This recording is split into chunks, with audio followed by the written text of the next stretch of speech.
So how's coronavirus treating you? I sort of imagine your life is not so different from normal. No, I mean, except that the nuns can't go in and out and they're all in. It's more or less the same.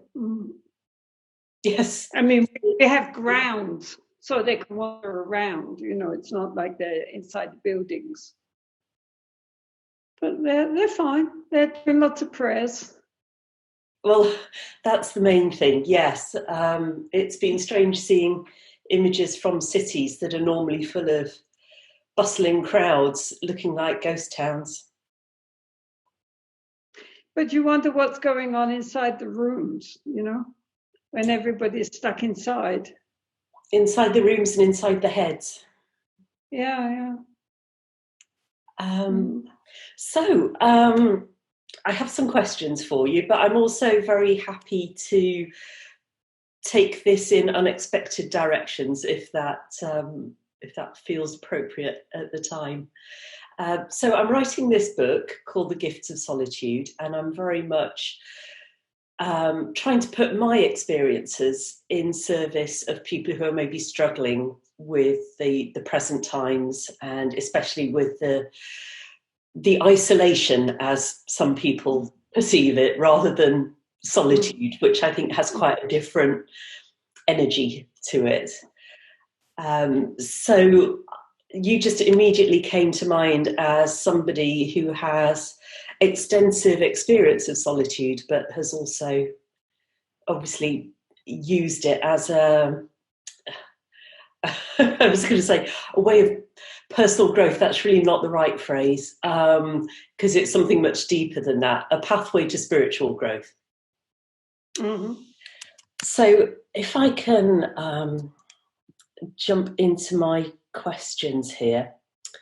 So in Cave in the Snow, you tell Vicky Mackenzie, the author, about how solitude takes away the masks that we have in public and forces us to hold up a mirror to ourselves. And you say something that really resonated with me, that in retreat, you see your nature in the raw and you have to deal with it, which I can really relate to that. And I wonder if that's what some people fear, that they don't actually want to get to know themselves that clearly.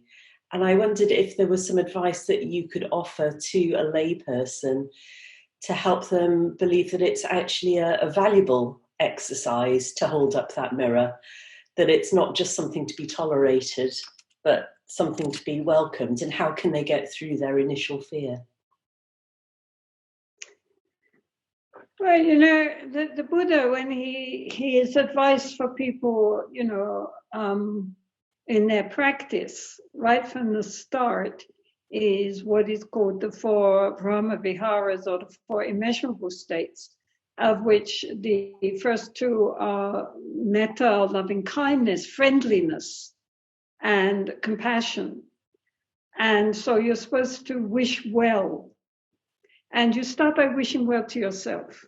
In other words, you make friends with yourself, because most people are not friends with themselves. This is why they fear solitude and want always to be distracted. And the fact that you're there just with yourself, there's no external entertainment, and there are no other people, and you're just with yourself, then it's very important to make friends. To forgive yourself, to accept yourself, to recognize, okay, so you're not perfect, who is? And just to get on with it and be nice and think good thoughts towards yourself, and compassion towards what the problems are, but also, making friends. And I think that a lot of people, especially nowadays, their main problem is that they are estranged from themselves. And this is why they put on this false persona, and why they never want to be given the opportunity to actually look at themselves in the mirror. I have had people say to me that they would be afraid to spend time with themselves because of what they might find out. So I think when you mentioned forgiveness just now, I think that's so important. So, well, even if I do find something I don't like, I'm not an axe murderer. How bad can it be? And even axe murderers have good points. And we all have what's called Buddha nature. So, our fundamental nature is fine. There are lots of hiccups along the way, but so what? I mean, and for, people, especially people looking for a spiritual path, I mean, the whole reason we want a spiritual path is because we're not perfect. If we were so perfect, we wouldn't need a path. We'd already be there. So to accept ourselves how we are and get on with it from there makes good common sense. And of course, some people might look at you and say, well, you've been a nun for a very long time. You're probably a lot closer to perfection than a lot of us. But I suppose the importance is that no matter what level of attainment we're at, it's still that relationship with ourselves. And that, so even with all of your self-awareness and all of the work that you have done over the decades, I think you say somewhere in the book that has made you even more aware of how much you don't know. Like the more you know, the more you know you don't know. Yeah. So I suppose the closer, the more we strive to get to perfection, the more aware we become of our imperfections. But that's okay. Yeah. That's the important thing, is that, all of it is perfectly okay. And just as if you have a good friend, you don't expect them to be perfect. You take them with all their little, ways, because, despite that, they're still your friend. So how is it that we're so critical and hard on ourselves? It's so true. We say things to ourselves we would never say, probably even to our worst enemies. You wouldn't have any friends if you really talk to other people the way we talk to ourselves. It's so logical. Indeed. So you also, in connection with that, you talk about peeling away the layers of the onion. And I know I've used this image as well, and I don't know if I maybe just remembered it subconsciously from the book. And certainly my experience was that I imagined that as I peeled away these layers, that somewhere inside all of that, I would find this little homunculus version of me that would be like my true self. But I never did. Good. Because there isn't one. Yes. So when I reread that in your book, the first time since I'd had that experience, so I have my take on what there is below the layers of the onion, but I'd like to ask you how you envisage that.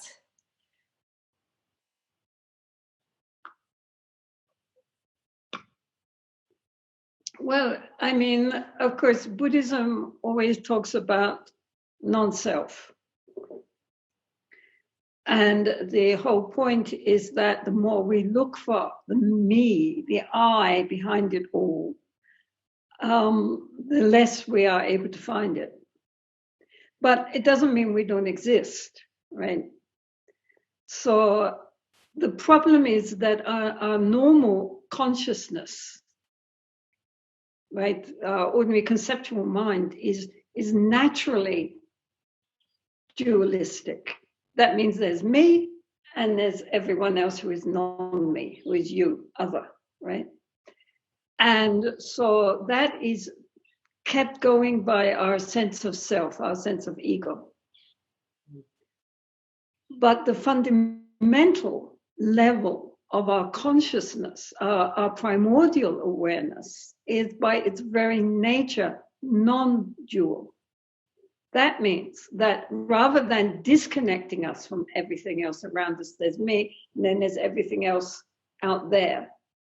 That level of consciousness shows us that actually it's not like that at all, and that actually at the most fundamental level, we're all interconnected. And there's no self and other. There's perception, but there's no perceiver. And that's like waking up, like the whole shift in consciousness, that we recognize that the whole time we've been this dualistic perception of inner and outer is part of our dream. So we need to wake up. So, but that does not make, that's the opposite of a little solid, individual, unchanging me at the center, the spider in the web. It's the opposite of that. It's what interconnects us with all beings instead of that which divides us from all beings. That's what meditation is about. It's about finding out who we truly are, which is nothing like who we think we are. And others likewise. You know, we're all playing a part, but we don't recognize what's underlying it all. And something that I've struggled with is I love that idea of the further we go inside, the more we discover that we're connected to everything and everybody else. For me, so far, and I wonder if for some of the people that I'm writing for, it's still an idea, like an intellectual idea, rather than a knowledge. That's why you meditate, sweetheart, in order to realize it. Do the work. Because anything we say about it, honestly, truthfully, honestly, anything we say about it is spoken from the point of view of the conceptual mind. And this is non-conceptual reality, which all genuine religions have understood. If you read the Catholic mystics, if you read the Sufis, if you read the Hindu great saints, they all say the same thing, that there is a level of being within us, a divinity within us, which is blocked off by our small self, by whatever kind of language you want. You know, that God isn't something out there in the sky pulling strings, that the true divinity is within us. That's our true nature. But we don't recognize it because we are so absorbed in our ego. All genuine religious traditions, not religious traditions, religion is dogma, spiritual traditions. They've realized it, but then how to express something which is by its very nature inexpressible. So they all express it in their own terminology, but it all misses the point. The thing is, it can't be spoken about, but it can be realized. Definitely it can be realized. Even just a glimpse shatters all our preconceptions. I'll keep on trying. It's interesting. Around the same time that I read Cave in the Snow the first time in 2004, I also read The Perennial Philosophy by Aldous Huxley. Oh, yes, he did a sort of scan of the world's right. I'm not going to say religions, I will say like spiritual faiths. And he talked a lot about SelfNoteing, which at the time when I read it, I found quite confronting to my ego. It was like, well, I don't want to be naughted, thank you very much. But then later on, I got it. And I do get what you're saying in the sense that when we've had, even in my case, like a tiny glimmering of a glimpse of that experience, as soon as we try and put it into words, it falls apart. It's not capable of being expressed in language. So I suppose, you know, what I would maybe say to my readers would be that, you know, if you try and put it into words, and you've been articulating this for decades, if I try to put it into words, it's just something that's got to be experienced. Exactly that. I mean, the point is that it goes beyond words, and words can help as a kind of finger pointing at the moon, but it's not the moon, as Zen people say. Yeah. It's making me think one of my other questions, but if I get out of sequence, I'll lose myself. Um, you talk about dropping from the head into the heart space, and actually I think this connects with what we've just been talking about, because the head has the language, the heart not so much. No. So maybe this will help you in a way that the head can never know. Yes. So, I mean, when we're talking about heart, we mean the heart chakra, not the boom, boom, boom heart. We mean more about the distinction between those, between the boom, boom, boom heart and the chakra heart. Well, the chakra heart is in the center of our being, right? I mean, you could have a heart replace, but you still doesn't alter your who you are, right? Yes. So we're talking about this center of our being. I mean, like, if somebody accuses you of something and you say, you mean me? We point here, which is interesting. Why don't we point here? Yeah. Where our brain is and all our sense organs are. But we instinctively feel, I just know, and we point here, right? And so there's a deeper level of awareness, which, for example, I mean, this is not just theoretical. Practitioners in the Tibetan tradition, often when they die, they stay in what is called the state of tukdam, which means mind practice. And what means that they stay in meditation when they die, sometimes for hours, days, weeks, right? I mean, you can see it, they're sitting there. Now they're brain dead. And I mean, those that have died in West, they've been tested. They're brain dead. The whole body is cold.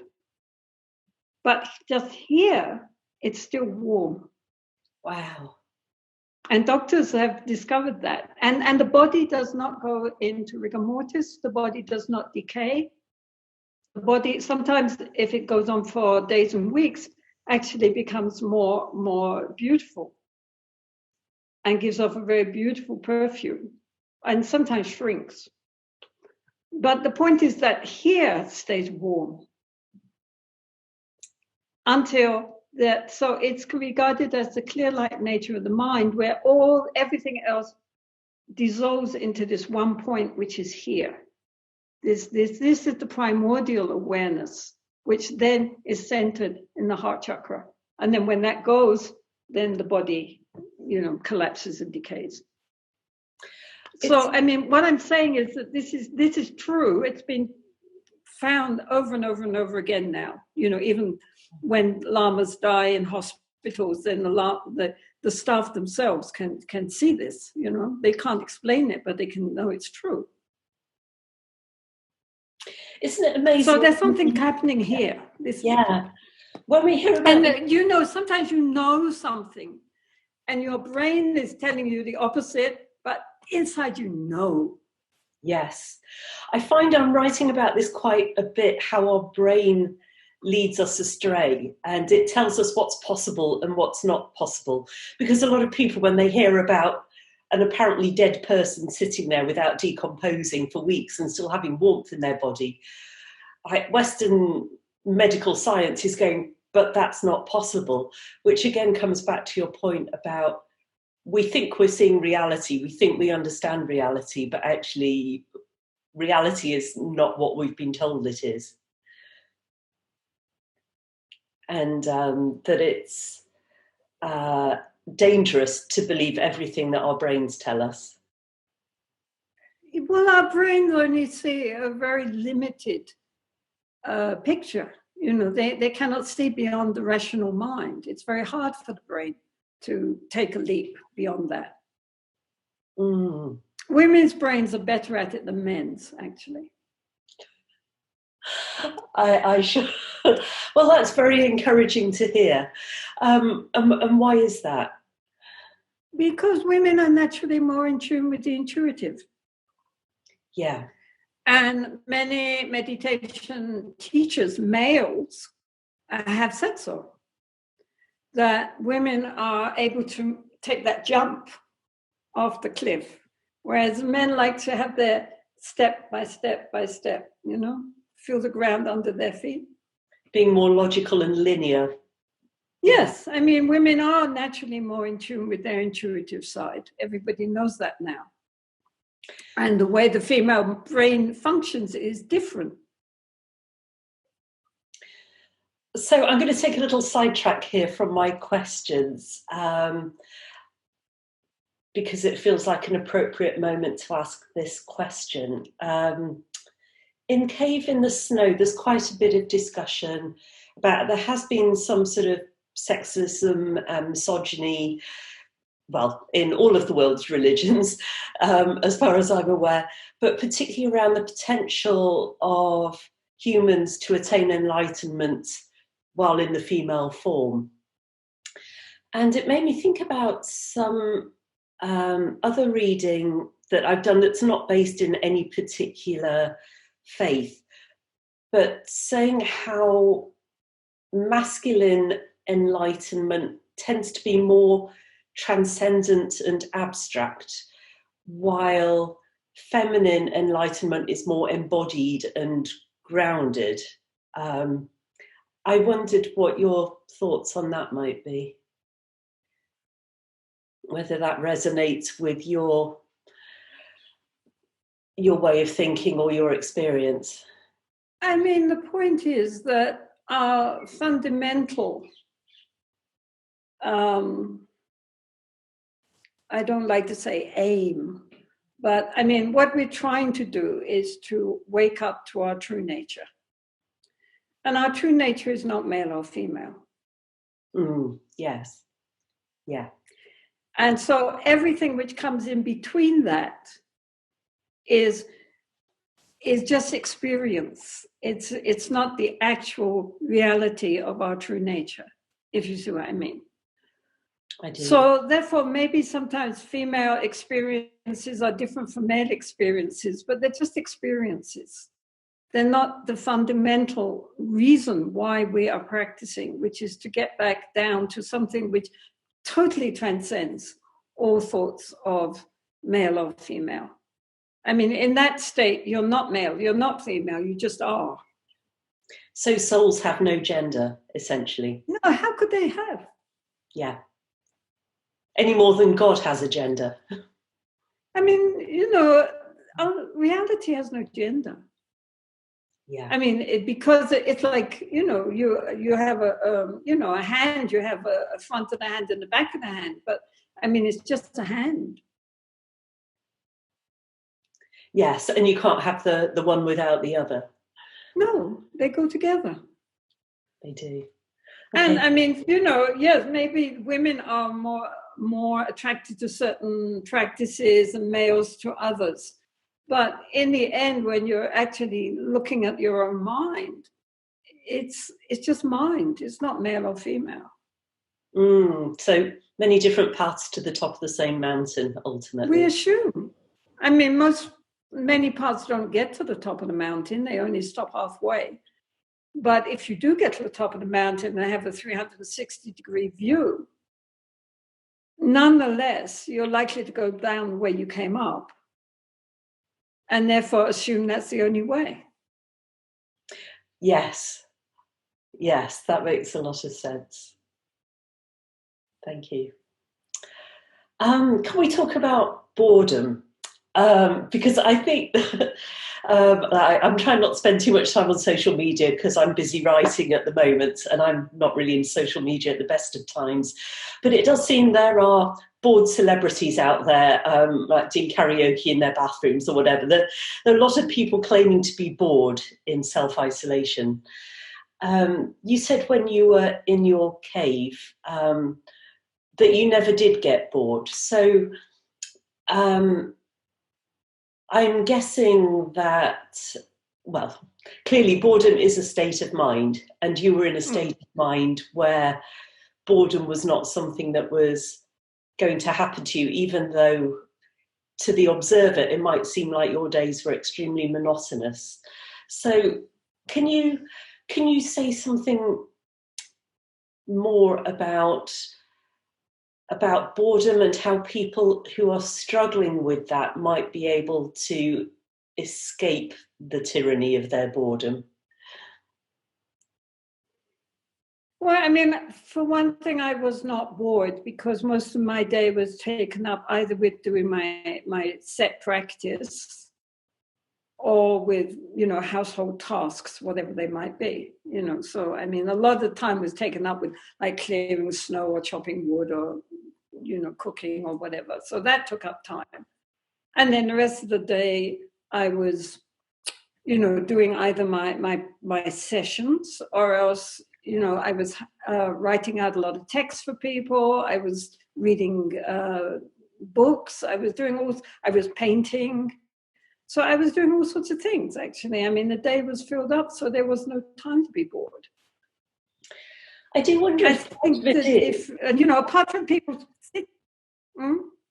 Sorry, please go ahead. No, I mean, I think even if you're not doing any particular meditation practice, you can learn to do something. You can take up reading books you've always wanted to read and never had time. Or you could teach yourself how to do something like painting or carpentry. There's all sorts of things you could do. If people just spend all their time looking at television, no wonder they get bored. I mean, they're, mind-bogglingly boring. And I also wonder, what's wrong with being bored? I mean, maybe it's necessary for some people to experience it.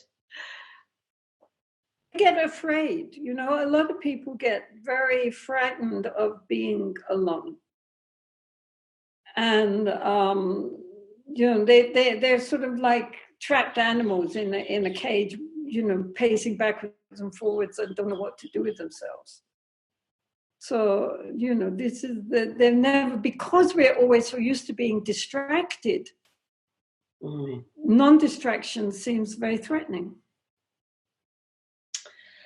Yes, we're often being told how there is this new economy in grabbing our attention and basically hijacking it for commercial ends. So maybe this is our opportunity to give up our addiction to distraction. Well, a lot of people just plunge straight into it. I mean, that they're endlessly, twittering everybody and on Facebook and on everything. And that stirs up the mind, but it's not satisfying because it's very much on the surface of the mind, right? So at the end of the day, you feel tired or stressed, but you haven't actually accomplished anything. There's nothing that really, really is inwardly giving you any sense of, satisfaction that you've done something worthwhile with the time. So then people get very frustrated and then plunge more and more into, they think that, they're not doing enough. Or video games or whatever they're doing, anything rather than just sit and just be. Without doing. I was going to ask you, because I know you do a lot of teaching, or certainly have done a lot of teaching, and I'm sure that you've had people who come to your retreats who are still, like in their everyday lives, going a million miles a minute, and for whom just sitting and being is a very unfamiliar and maybe therefore frightening experience to go through. So how do you try and bring them out of the up here and into presence? Are there some techniques that you can offer, or is it really as simple as just being? Well, I think that, usually in Buddhism, in all schools, they start with the breath. Yeah. And just bringing the attention to the breathing. It's not a pranayama. It's just you're breathing and you're breathing. And so in that case, I would say to people, keep the session short, 5 minutes, 10 minutes, and just breathe and just know you're breathing. Bring the attention to the breath. And it's not even the importance so much of the breath as the importance of being aware. Because normally we breathe, we walk, we talk, we do everything, but we're not even aware that we're doing that. Because our body is doing one thing, our mind is running off into the past, into the future, circling around the present, but it never settles. So first step is how to settle the mind in the present moment. The good thing with the breath is that we cannot breathe in the past or in the future. We only breathe now. And so if we that way. Yeah, but if we are knowing the breath as it comes in and out, not thinking about the breath, but just noticing it, being aware of it, then at that moment we are present. And that is very, very soothing for the mind, actually, that the mind can just be.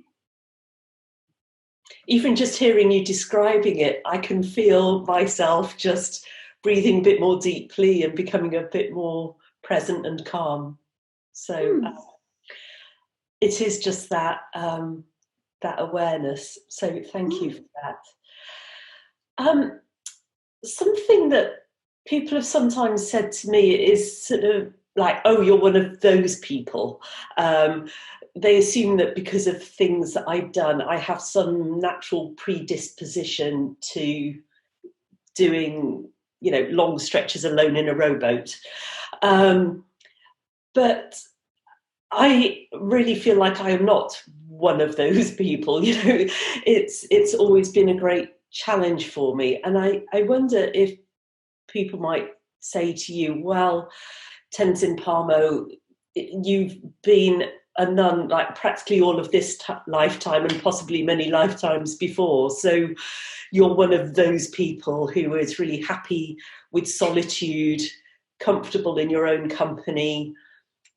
This is going to be like a walk in the park for you. But, what about the rest of us mere mortals? How can we possibly aspire to be comfortable with ourselves and to thrive in solitude?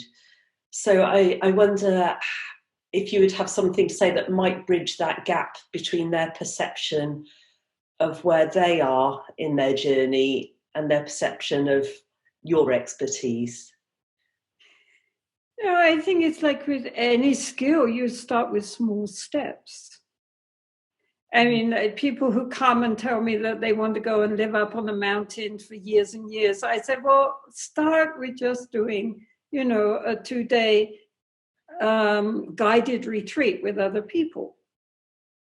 Then do a week's retreat with other people, then a month. Then if you really understand what you're doing and you have no questions anymore, then you can do a week by yourself and then see how you get on. And then gradually build up. But, it's like with anything, isn't it? I mean, people think, 3-year retreat. Yeah, I don't know what they think they're going to get out of it. 3 years, a finger snap, really. But because they are unprepared, then all the inner problems which they brought with them into the retreat, emerge because now they have no outer distractions. So they're just stuck with themselves and they can't cope. So, I mean, it's often the worst thing they can possibly do is to think that they can do long retreats by themselves or even in the company of others, but separate. So, I mean, it's much better just to start very, modestly. And people who have a lot of psychological problems are the ones who are drawn to spiritual paths. And they are the last people who should meditate, actually. Because a lot of stuff comes up which they can't deal with. And unless they have very, very skillful guidance, it can actually, increase the problem rather than solve it. I mean, if you go into the ocean, most people are on the surface of the ocean, right? And so we're up with the waves. We go up, we go down, all about oceans. right? So all the stuff is up on the surface there, right? But then when the surface begins to calm down and we go below the surface into the ocean itself, I mean, people expect that then they're going to be meeting with, friendly dolphins and goldfish and all pretty. But I mean, there are sharks there. There are killer whales. There are monsters of the deep, which are now going to come up and face you. So if you're not prepared, then you can end up worse off than you started. Maybe you should have stayed on the surface, especially if you've got a lot of sharks and killer whales down there. Yeah, so what if there are people who are listening to this, and clearly a lot of people didn't get much opportunity to prepare themselves psychologically for self-isolation or lockdown. They were just kind of thrust into it from one day to the next. What if they're going, oh, help, like, that's me. I'm full of sharks and killer whales and kraken and, whatever. If this is actually something that sends them into a complete tailspin and they're going, I'm out of my depth, I can't handle this isolation, then what might help them if they're just feeling like the surface of the ocean is here and they're drowning? Well, I mean, if they have some good friends that they can contact, that would help. So that they recognize they're not alone. I mean, nowadays, most people are on some kind of social media. And so call up some good friends and have a chat and a laugh. I would say definitely, that for people who do have a lot of psychological problems or some, traumas and so forth, that meditation right by themselves is probably not such a good idea. And that they would be better off, reading a nice book or watching a nice movie or contacting some good friends and so forth. Because, honestly and truthfully, meditation can bring things up. There's no doubt. And unless you are able to deal with those things, it may be better in those circumstances when you're by yourself, not to open that door. Especially when there's this sort of generalized anxiety thrown into the mix. So do some loving kindness. That's good. And give loving kindness to yourself. And then imagine sending all this loving kindness out into the world. Recognizing right now there's so many millions and millions of people who are really suffering because of this. And just from your heart, send out love and compassion to everybody. Just sit there and send out love. And imagine the whole globe is just covered in light and love. And stop thinking about yourself so much. Yes, actually, so this brings me beautifully onto my next question, which is about having a sense of purpose. And tomorrow I'm going to be talking with a professor from California who's done a lot of research into the epigenetic effects of loneliness and how having a sense of purpose and connection and mission in life can really, really support people's not just mental health, but in a very real sense, their physical health as well. So clearly, when you went into the cave, you had a very clear purpose that had been with you already for 20 or so years by that point, of attaining enlightenment. I think it might be a bit of an impossible question to ask you to imagine life without a purpose, but maybe speaking from your experience, how do you think it has helped you to have a reason to do the very hard things that you've done?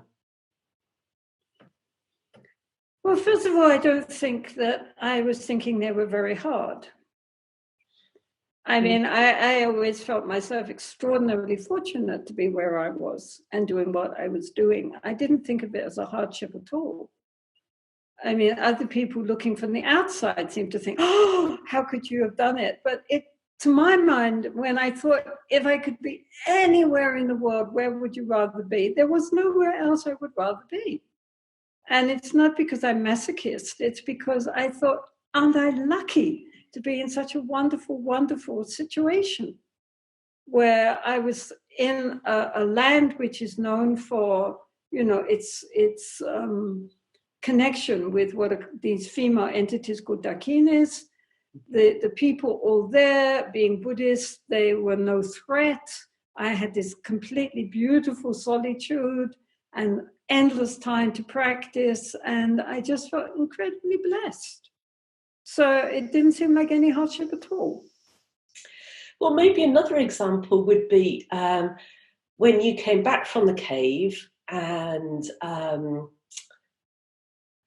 it emerged, or you felt called to create the nunnery, and you had to travel around the world fundraising, which was a very different life from being in the cave and maybe less in tune with your natural inclinations. Did you feel that because that activity of fundraising was connected to a greater purpose, that it enabled you to get through it? Or was there joy in that as well, in its own way? Traveling around the world, you're facing audiences of people who are in general very sympathetic to what you're doing. It's not like a political rally. People have made the effort to come and listen because they want to learn something.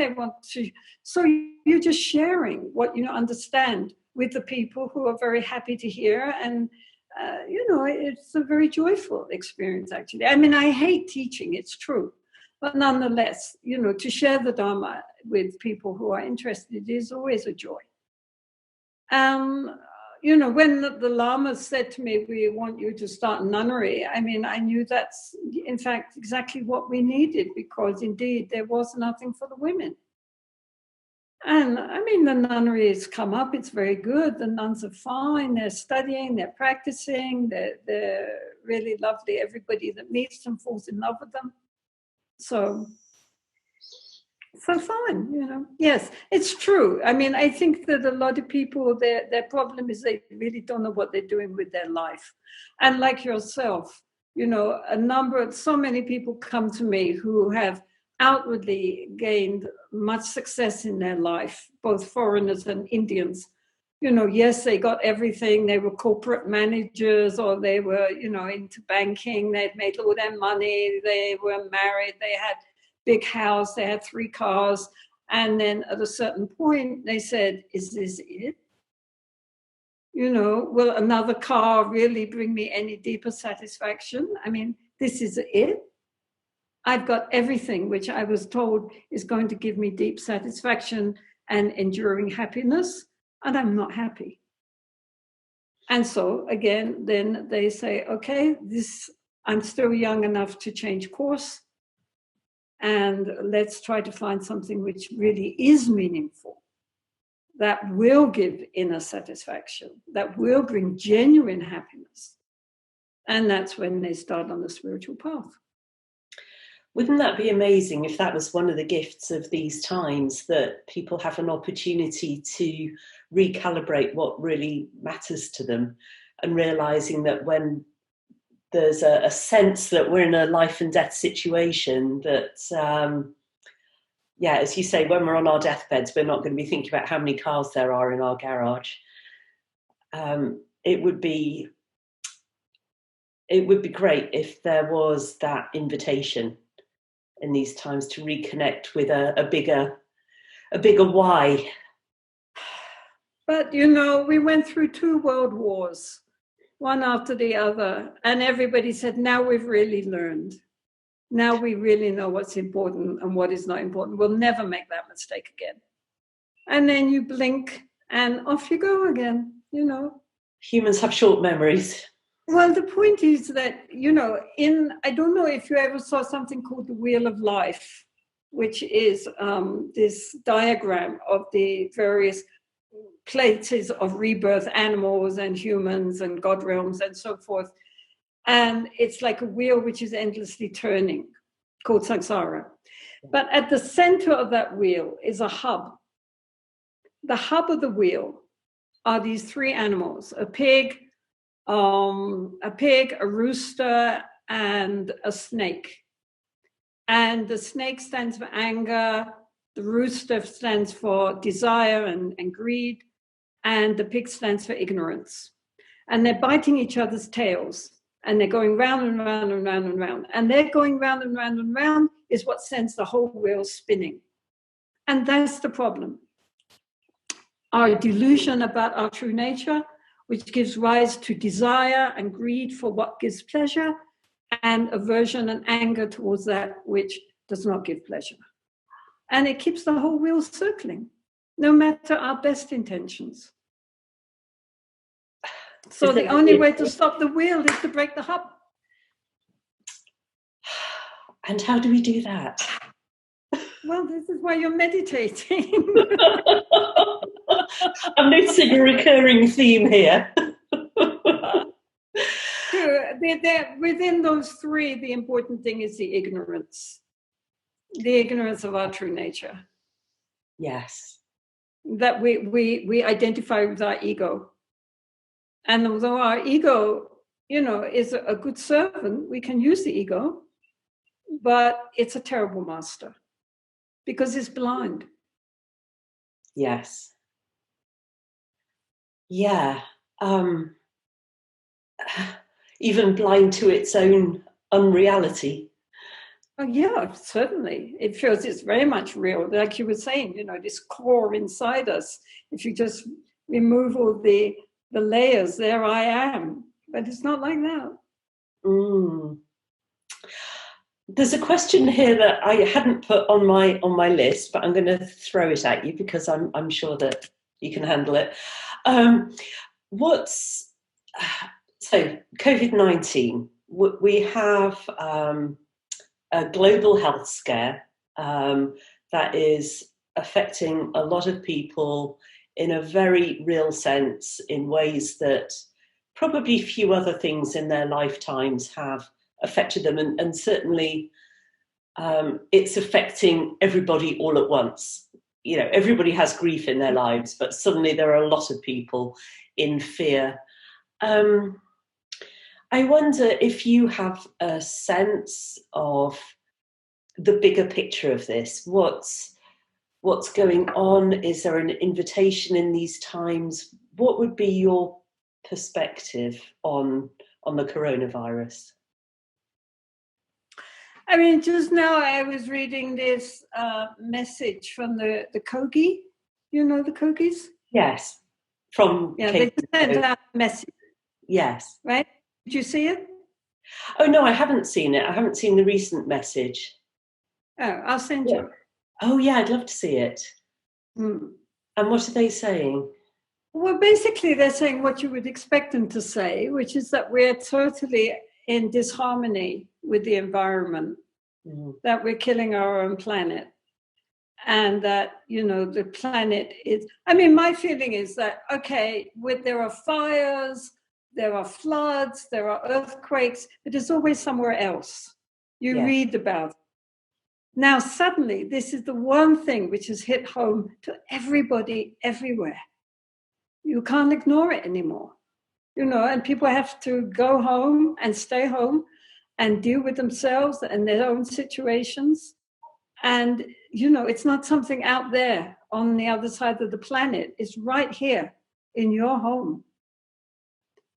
And either people can open up and say, this could happen again and again and again. We've got to do something. Or again, they can just think, they'll come up with a cure and we'll be okay again, and put it aside.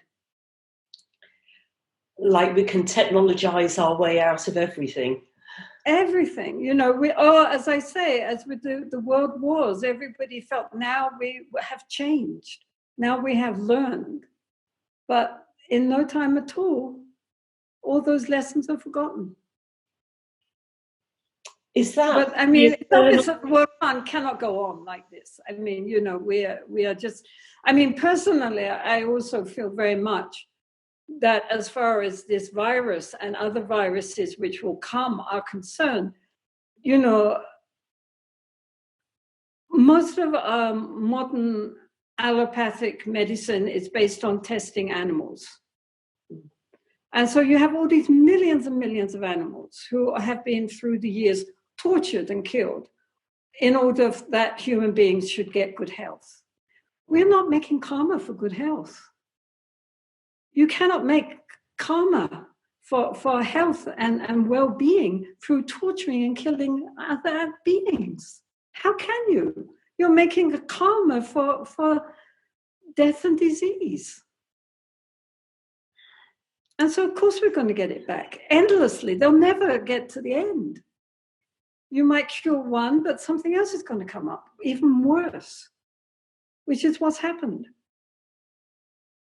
So it is that theme again of the interconnectedness of everything, isn't it? It's when we were talking about the onion, and like the further we go inside, the more we realise that everything is one. Yeah, I hadn't thought of it in that way before, but that makes a lot of sense. Yeah, I mean, you know, we get the results of our own actions. And, you know, if our actions are not towards healing and health and loving kindness and compassion, then how can we expect to get that coming as a result? I mean, if you plant poison seeds, you'll get a poison plant. Mm. Yes, and we've poisoned pretty much everything, one way or another. Is there any hope? Like, if we haven't woken up yet, I'm sort of imagining like a bodhisattva task force, like just storming in and going, "Come on, people! This is our big chance to, you know, finally get over ourselves and see what's going on here." Any chance? I don't think so. I mean, you know, the Buddha couldn't manage it. Krishna didn't manage it. Jesus didn't manage it. Muhammad didn't manage it. We're the same old beings plodding along. We're creating havoc wherever we are, to ourselves and to all the beings around us, you know, until we stop that. Mm. But as long as we are still governed by our greed, I mean, everybody protests, you know, and writes wonderful, you know, messages and goes to conferences, but they don't want to change their lifestyle. Yeah, change is hard for a lot of people. Yeah. And you know, the organizations running the world are not going to change. They make a nice, you know, packaging, but they're not really going to change. I mean, for example, all this talk about plastic, and yet everything you buy is in more and more plastic. You know, layer after layer after layer till you get to the actual thing which is there, and then everything else is all packaging. Yes. Well, I do wonder if one of the things that might change, although it's not a fundamental change, might be if more people start growing food at home. I'm feeling a tiny bit smug because I've just started growing my own veggies, so they will come from the garden with no plastic on them. But then we also look at probably how many pairs of disposable rubber gloves and disposable face masks are being generated by the current crisis. So any benefits in one area probably get more than offset in another area because the system itself hasn't changed.